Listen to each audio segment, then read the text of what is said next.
Vladar Severne Koreje, Kim Jong-un, važi za jednog od najmoćnijih lidera današnjice.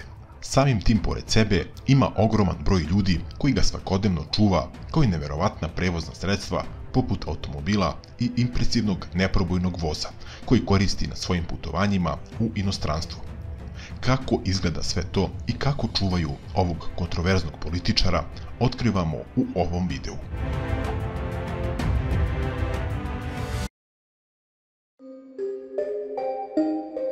Lična garda. Ovaj moćni lider ima specijalnu ličnu gardu koja ga prati gde god da krene. Ova garda se sastoji od vrhunskih obučenih vojnika i specijalaca, čiji se broj procenjuje na nekoliko hiljada. Svaki telohranitelj mora da prođe rigoroznu proveru i obuku. Poput testa kondicije, mora da ima akreditive za korišćenje oružja i mora da zna neku borilačku veštinu. Takođe, mora da ima bukvalno savršen vid. I na kraju, polažu još jedan dodatni test koji zahteva vođa. Njihova glavna misija je da zaštite lidera pod svaku cenu.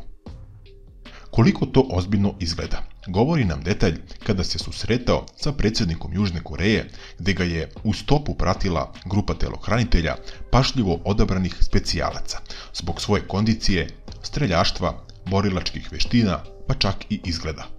Muškarci u crnim odelima, ispupčenim džepovima i slušalicama u ušima okruživali su Kima dok se približavao vojnoj demarkacionoj liniji radi istorijskog rukovanja sa svojim kolegom Moon Jae-inom.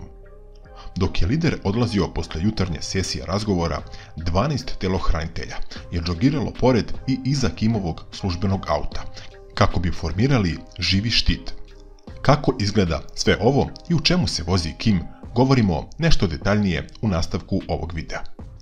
Pored ovoga, Kima i njegovu porodicu čuva i vrhovna komanda straže, poznata još i kao jedinica 963, koja pored ove ima i ulogu zaštite domaćih VIP ličnosti kao i visokih funkcionera Severne Koreje. Komanda potpada pod kopnene snage Korejske narodne armije i podeljena je na otprilike 6 odeljenja, 3 borbene brigade, nekoliko divizija telohranitelja i nekoliko bataljona. Jedinica se sastoji od otprilike 100.000 ljudi.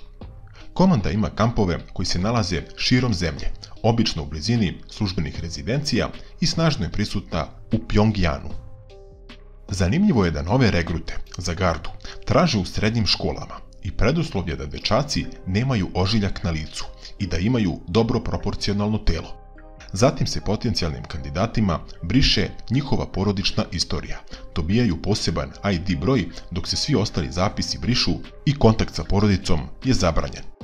Regruti se zatim odvode u specijalne kampove za obuku na 6 meseci i obučavaju se ukupno 2 godine. Obuka uključuje časove tekvonda, gađanje, marševe na 25 km u punoj opremi i taktiku specijalnih operacija.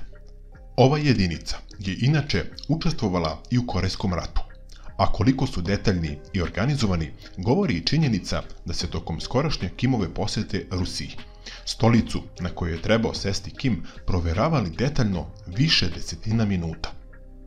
Obezbeđenje je obično sastavljeno iz 3 prstena. U 3. prstenu su obično vojnici u uniformi, koji se nalaze na određenoj udaljenosti od vođe, okrenuti iz polja i uvek su naoružani automatskim puškama. Zatim sledi drugi, odnosno srednji prsten obezbeđenja, koji se prilagođava i okreće kako se i sam Kim Jong-un okreće. I na kraju sledi prvi prsten, koji sačinjavaju vojnici i specijalci koji su tik uz vođu na svega par metara. Kada je u Koreji, to su uglavnom vojnici u uniformi, ali kada gostuje u inostranstvu, telohranitelji su obično obučeni u poslovna tamno-plava odela, sa kravatama oko vrata i uglavnom su naoružani pištoljima. U zatvorenom prostoru, obično 1 ili 2 stražara prethode vođi, koji proveravaju objekat i svaku prostoriju u koju vođa treba da uđe. Inače, Severna Koreja je jedno od najstrože kontrolisanih društava na svetu, a stranci koji prisustvuju bilo kom događaju gdje će Kim biti prisutan moraju prethodno da prođu sate bezbednosnih procedura i predaju svu elektroniku, uključujući i telefone. Što Što se tiče prevoznih sredstava koje koristi Kim Jong-un, svakako su tema sama za sebe i deluju zaista neverovatno i fascinantno, kao na primjer neprobojni voz kojim Kim koristi na svojim putovanjima. Ovaj voz je izuzetno luksuzan i impresivan i konstruisan je od neprobojnog materijala, što mu daje otpornost na različite vrste pretnji. Ima ojačane panele koji se mogu zatvoriti kako bi pružili dodatnu zaštitu. Sve u vezi sa vozom, uključujući i tehničke specifikacije i unutrašnji raspored, strogo je čuvana tajna i malo se zna o detaljima ovog voza. Sama unutrašnjost voza je opremljena luksuznim namještajem, naprednom tehnologijom i visokokvalitetnim materijalima. Također voz posjeduje i restoran sa najboljim francuskim vinom koje Kim voli da gustira tokom putovanja. Također, opremljen je i naprednom komunikacionom opremom kao i sistemima za nadzor i dodatnu zaštitu. Inače, ovu tradiciju putovanja vozom Kim Jong-un je naslijedio od svoga dede Kim Il-sunga, koji je svojim vozom putovao u Vijetnam i istočnu Europu. Voz također čuvaju bezbednosni agenti koji skeniraju rute i nadolazeće stanice u potrazi za bombama i drugim pretnjama. Pored ovoga, kako bi se zaštitio, Kim posjeduje i luksuzni blindirani automobil, sada već popularni Mercedes Maybach. Ovaj automobil je opremljen najnovijom naprednom opremom za zaštitu i bezbednost.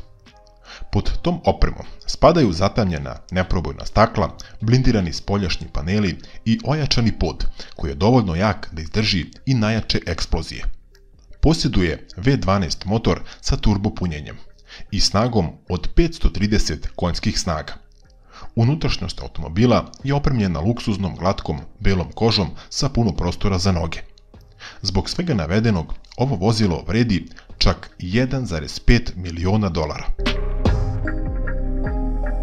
Kao što smo napomenuli na početku, često se može vidjeti da ovaj automobil u kome se nalazi Kim Jong-un okružuje 12 telohranitelja koji džogirajući pored i iza automobila čine dodatni sloj zaštite. Koliko detaljno vode računa o zaštiti korejskog lidera govori i to da Kim na svoja putovanja nosi čak i pokretni toalet, odnosno prenosivo kupatilo. Da li je ovo ipak previše? Pišite u komentarima šta vi mislite. Kada je reč o hrani, kako bi se i na tom polju zaštitio, Kim posjeduje ogromnu farmu na kojoj se uzgaja sva hrana koju konzumira on i njegova porodica. Kim također koristi sada već popularnu taktiku kao većina bivših lidera poput Staljina, Sadama Huseina i Winstona Churchilla, a to je da ima svog dvojnika. 2018. godine prvi put je procurelo u javnost da Kim verovatno ima svog dvojnika koji radi za njega. Uočen je u blizini mesta na kome se nalazio Kim, međutim od tada više nije ponovo viđen. Iz svega navedenog možemo zaključiti da vladar Severne Koreje Kim Jong-un ima zaista neverovatno obezbeđenje i da mu je zaista nemoguće prići. Da li je dobro čuvan, šta vi mislite? Pišite dole u komentarima i lajkujte video. Ako niste, pogledajte i naše ostale klipove. Sadržaj je jako zanimljiv. Do nekog sljedećeg slušanja, pozdrav!